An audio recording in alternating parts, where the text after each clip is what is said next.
Genesis chapter 5 verse 1, the Bible says, this is the written account of Adam's line when God created man, pointing us back to Genesis chapter 1. When God created man, he made him in the likeness of God. Does that sound familiar? Yes, Genesis chapter 1. He created them male and female. Does that sound familiar? Yes, Genesis chapter 1.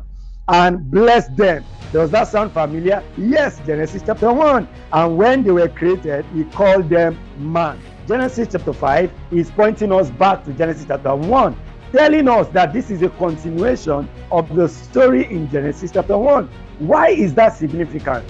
It is significant because between Genesis chapter 1 and Genesis chapter 5, you had Genesis chapter 3. It is in Genesis chapter 3 that man fell in the Garden of Eden. And so if Genesis chapter 5 continues from Genesis chapter 1, not minding the fact that there was a Genesis chapter 3 where man fell, it stands to reason that what Genesis chapter 5 is telling us is that irrespective of what happened in Genesis chapter 3, God's plan is still very much in play. God's plan has not been derailed. What the enemy did in Genesis chapter 3 did not derail God's plan. God is not standing and just bemoaning and asking and saying, now that all of my plan have started, what else am I going to do? Genesis chapter 5 began to point us back to Genesis chapter 1, telling us that even though Genesis chapter 3 happened, but what happened in Genesis chapter 3 didn't truncate God's plan for man.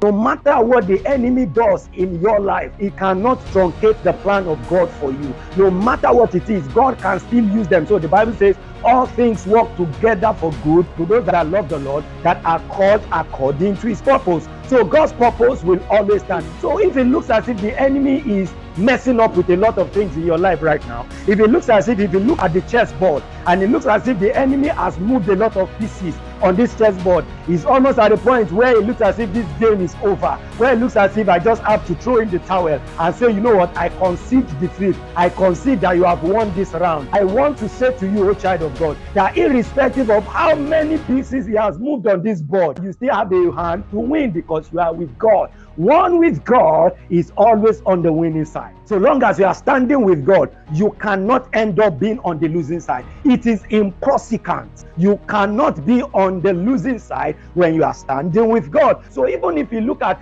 the landscape of your life right now, and it looks as if Genesis chapter 3 already happened, it looks as if God promised you something in Genesis chapter 1. And as you continue to navigate your journey, somewhere along the line, you came across Genesis chapter 3. And it looks as if all hope is lost. It looks as if this plan has been truncated. It looks as if there is nothing else to be done. I have come to announce to you, O child of God, that irrespective of Genesis chapter 3, there is a Genesis chapter 5.